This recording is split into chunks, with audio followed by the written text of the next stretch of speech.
Boa noite. Vamos abrir as portas do nosso sanatório para ir para a nossa ala mais obscura, a ala dos serial killers.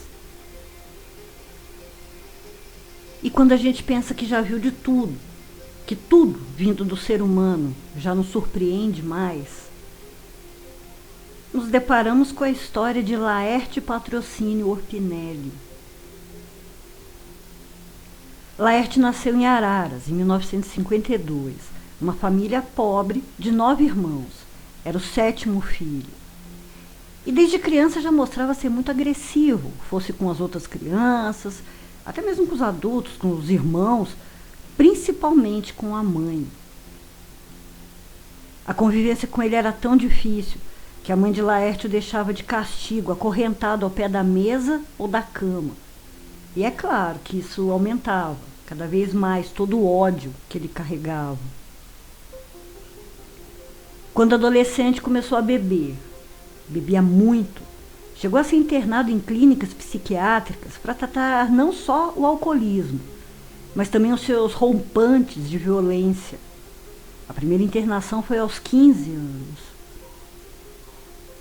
E aí, viajando pelo interior de São Paulo, de bicicleta, ele espalhou o terror por cada cidade em que passou. E tudo o que ele fez só passou a ser conhecido e pôde ser punido graças ao trabalho incansável da delegada Sueli Isler e sua equipe. A cidade de Rio Claro estava aterrorizada com o desaparecimento e morte das crianças nos anos 80 e 90. Quando finalmente veio a notícia da prisão de Francisco de Marco, conhecido como Chico Vidraceiro. Ele era o acusado pelos assassinatos. Mas a ilusão do sossego, tanto de crianças quanto dos pais, durou pouco, porque elas continuavam a desaparecer. E era um grande mistério. Dessa vez, não havia nenhum suspeito, o único já estava preso, não havia nenhuma pista, nada que se agarrar. Quando Laerte foi preso no ano de 2000 e levado para interrogatório, a princípio não falava muito, mas os investigadores já notavam claramente os traços assustadores na personalidade dele.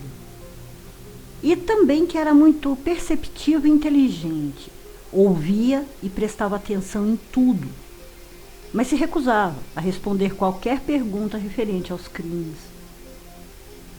Não conseguindo as informações que precisava, mas ainda assim com certeza de que era ele o assassino que procuravam, a delegada teve uma ideia.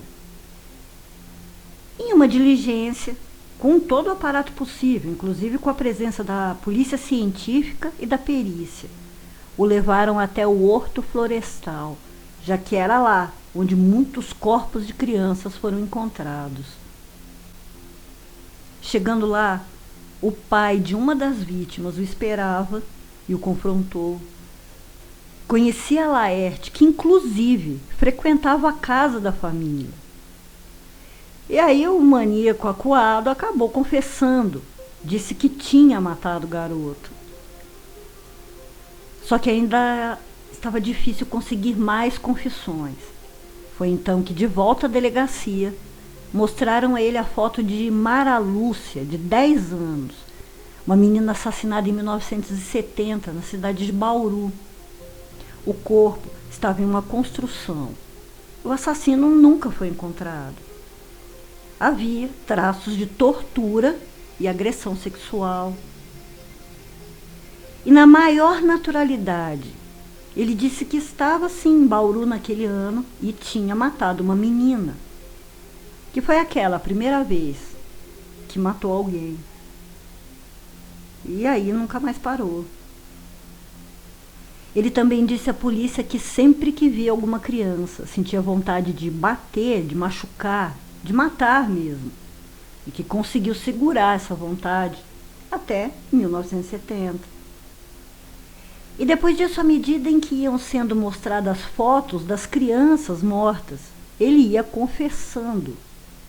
Lembrava de cada nome, das idades, das cidades e dos crimes em detalhes, sempre relatando tudo com muita frieza e calculismo. Para piorar, ele passou a contar casos que a polícia sequer tinha conhecimento, e ele mesmo indicava onde estavam os corpos. Conforme ia descrevendo detalhadamente como matou cada criança, os policiais iam ficando cada vez mais chocados. E era tudo muito bem arquitetado por ele. Cada vez que chegava em uma cidade, já procurava se enturmar com os moradores. Sempre descuidado com a aparência, se passava por um andarilho como tantos outros. Ganhava uns trocados engraxando portas de bares e, como era um alcoólatra, vivia neles.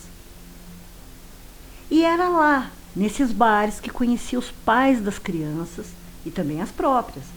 E era muito gentil, dava balas, elogiava e, com isso, conquistava a confiança delas.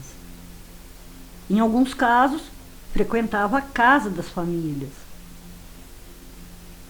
E depois disso começava a segunda parte do plano macabro. Ele atraía essas crianças, que já o conheciam, com balas. As colocava na garupa da bicicleta e as levava para lugares afastados. E lá começava o inferno. Elas eram espancadas até serem mortas, enquanto ele sentia prazer, que ele mesmo disse, sexual, com o sofrimento delas. Ou a criança morria pelo espancamento ou estrangulada. E a cereja do bolo foi quando ele disse no interrogatório, abre aspas, se a criança ficasse quieta, eu só estrangulava. Mas se gritasse, eu matava no soco. Fecha aspas. Disse também que uma fúria, uma força incontrolável tomava conta dele, que um demônio o mandava matar e o incorporava sempre que ele bebia. Sempre a culpa é do diabo.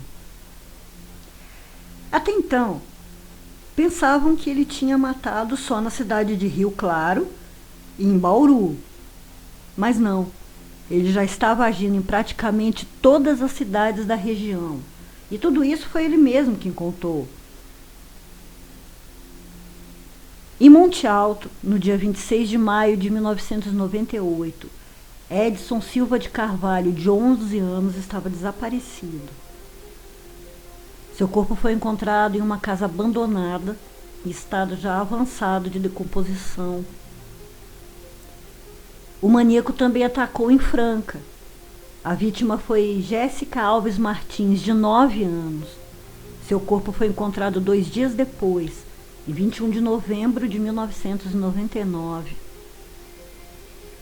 Em Pirassununga, a vítima foi a mais nova de todas, Crislane Barbosa, de 3 anos de idade. Dessa vez, Laerte, que conhecia e fez amizade com a mãe da menina num bar, sabia de todos os horários e da rotina dela. Em 25 de abril de 1999, esperou que a mulher saísse de casa e invadiu. A porta estava só encostada e a menina dormia no sofá. Quando a mãe voltou, não a encontrou mais.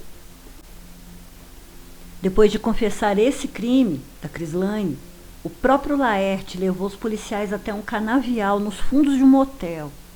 E lá, ele mesmo desenterrou os restos mortais da menina. Assim como os corpos que ele enterrou no horto florestal, aquele também estava em uma cova rasa. E esse crime foi o único que saiu do padrão de como ele agia, pelo menos até onde se sabe, já que suas vítimas estavam todas entre 9 e 10 anos de idade, e ele as abordava na rua, nunca tinha invadido uma casa. Em Rio Claro, inclusive, chegou a matar 2 crianças de uma só vez, os primos Osmarina e José Fernando.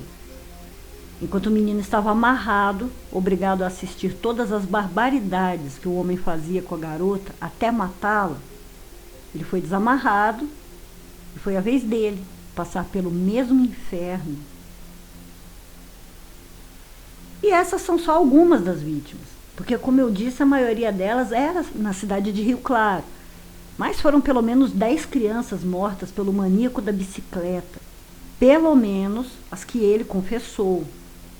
Mas é quase certo que o número seja muito maior que isso, uma vez que ele começou a matar em 1970 e só parou em 2000. Isso porque foi preso. Ao que parece, atuou em mais de 40 cidades do interior de São Paulo. Tem quem acredite que esse número de vítimas tenha até passado de 100. Quando perguntaram por que ele matava as crianças, ele respondeu que era aquela sua maneira de sentir prazer e que matar era corriqueiro, era como comer, dormir ou ir ao banheiro. Outra grande ajuda para a investigação foi um caderninho que Laerte tinha. Nele estava tudo anotado, as cidades por onde passava, as datas, os nomes das pessoas com quem tinha contato. E ainda durante o interrogatório, apareceu uma possível vítima, também de Rio Claro, mas que tinha sobrevivido.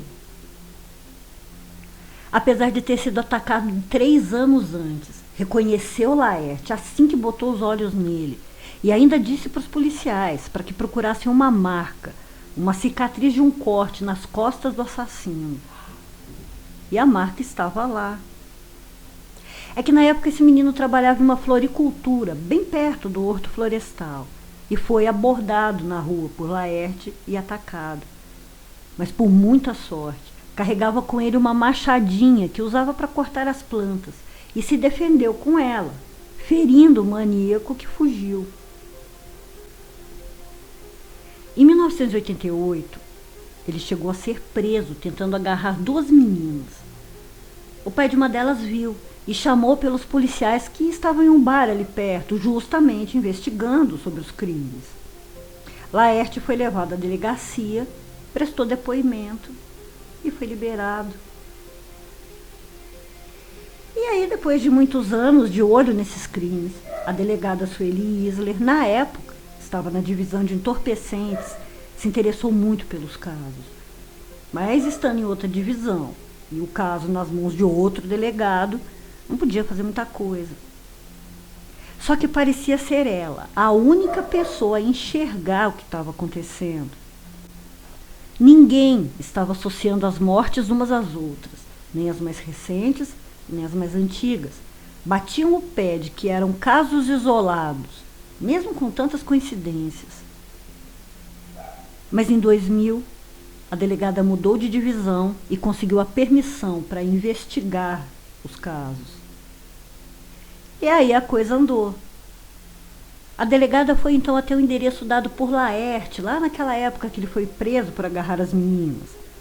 Coincidência ou não, era perto do horto florestal. E foi atendida por uma mulher. Essa mulher era a Sidney Aparecida Martins, de se ter conhecido Laerte em 1983 e que viveu com ele por 2 anos e meio. Segundo ela, era um homem agressivo e, apesar de serem namorados, dormiam em quartos separados e que ele saía sempre de manhã, voltando só à noite. A última vez que o viu, ele passou para pegar a bicicleta, porque disse que a polícia estava atrás dele e foi embora. E juntando informações e depoimentos, relatos de testemunhas que contaram ter visto um homem de bicicleta vermelha conversando com as crianças que tinham morrido, conseguiram fazer um retrato falado dele, que foi estampado em todos os jornais. Tudo isso, aliado às informações que a ex-namorada passou, foi bastante para que começassem a caçada. Depois de passar 3 noites no albergue municipal de Itu, Laerte foi para a cidade de Leme, onde, durante uma operação da polícia rodoviária, foi reconhecido em um posto de gasolina e preso. Laerte foi julgado nos anos de 2001 e 2008 e condenado a sentenças acumuladas, dando um total de 100 anos de prisão. E no dia 3 de janeiro de 2013, mais ou menos às 5h30 da manhã, o guarda fazia a contagem dos presos nas celas. Chamou por Laerte, que não respondeu. Ao entrar, o encontrou já sem os sinais vitais. O capeta tinha vindo buscar o monstro de Rio Claro, para que ele agora respondesse pelas atrocidades que cometeu. Só que dessa vez, numa justiça muito mais implacável que a dos homens. Logo eu volto, trazendo mais histórias desses monstros humanos. Doutora Play, fechando as portas do sanatório. Boa noite.